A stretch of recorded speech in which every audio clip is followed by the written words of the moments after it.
नमस्कार, business express के इस बुलेटिन में आपका स्वागत है। मैं हूं आपके साथ आकाश। शुक्रवार को कारोबार के आखिरी दिन बीएसई और निफ्टी बढ़त के साथ बंद हुए। आज बीएसई 151 अंक और निफ्टी 43 पॉइंट की बढ़त के साथ खुला। बीएसई दिन भर की ट्रेडिंग के दौरान 446 अंक ऊपर और निफ्टी 126 अंक ऊपर जाने में कामयाब रहा। बाजार में आज बैंकिंग स्टॉक्स में शानदार रैली रही। इंडसइंड बैंक और एक्सिस बैंक के शेयर में क्रमशः 12% और 7% की तेजी रही। चीनी कंपनी Xiaomi की टीवी बहुत जल्द महंगी होने वाली है। यानी जो ग्राहक Xiaomi के टीवी की तरफ सस्ते और किफायती की वजह से जाते थे, अब उन्हें भी जेब ज्यादा ढीली करनी होगी। भारतीय बाजार में अभी इन टीवी की कीमत 12,999 रुपए से शुरू है, लेकिन कीमत बढ़ने के बाद ग्राहकों को 3,200 रुपए तक ज्यादा खर्च करने पड़ सकते हैं।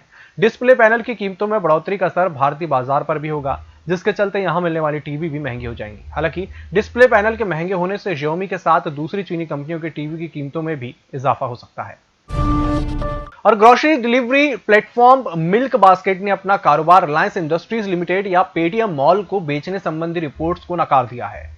कंपनी अगले साल की दूसरी छमाही में इनिशियल पब्लिक ऑफरिंग लाने की योजना बना रही है। मिल्क बास्केट के को-फाउंडर और सीईओ अनंत गोयल का कहना है कि कोरोना महामारी के कारण उपभोक्ताओं ने घरों में ग्रोसरी की डिलीवरी को तेजी से अपनाया है। इससे कंपनी को अपना आईपीओ 1 साल के भीतर लाने के लिए प्रोत्साहन मिला है। अमेरिकी रिटेल दिग्गज वॉलमार्ट टेक कंपनी माइक्रोसॉफ्ट के साथ मिलकर चीनी वीडियो शेयरिंग ऐप टिकटॉक की बोली लगाएगी। वॉलमार्ट ने टिकटॉक कंपनी में हिस्सेदारी के लिए रुचि दिखाई है और कहा है कि वह माइक्रोसॉफ्ट के साथ मिलकर साझेदारी करेगी। इंटरनेशनल मीडिया की रिपोर्ट्स के अनुसार माइक्रोसॉफ्ट के टिकटॉक के साथ डील अंतिम फेज में है, जल्द ही घोषणा की जा सकती है। इसी के साथ बुलेटिन वक्त चला एक छोटे से ब्रेक का, जल्द हाजिर होंगे।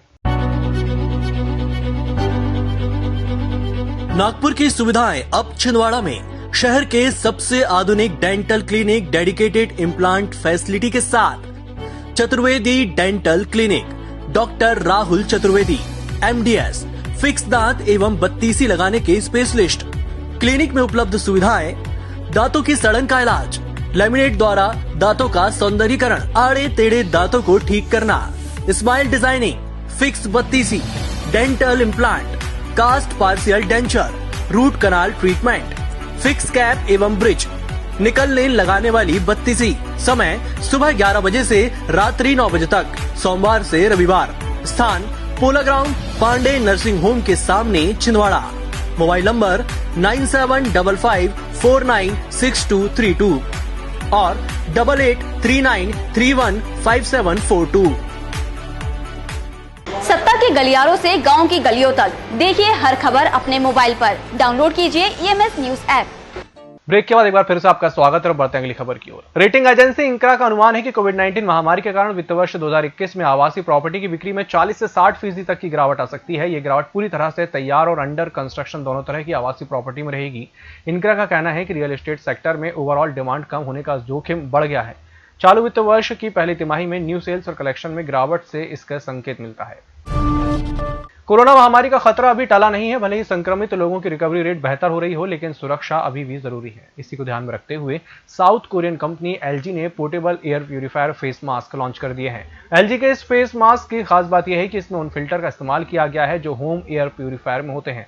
हालांकि इसका साइज काफी पतला है। इसमें बैटरी से चलने वाले फैन भी लगाए गए हैं, जिससे सांस लेने में आसानी होगी। फेस मास्क को इस तरह डिजाइन किया गया है कि सभी चेहरों पर आसानी से फिट हो जाए। मारुति सुजुकी, टाटा मोटर्स और Honda motorcycle and scooter India जैसे कार और बाइक निर्माता ऑटो डीलर्स को बचाने के लिए मैदान में आ गए हैं। ये कंपनियां डीलर्स को नकदी की सहायता के साथ अन्य कई तरह के इन्हें संकट से पार करने में जुटी हुई हैं।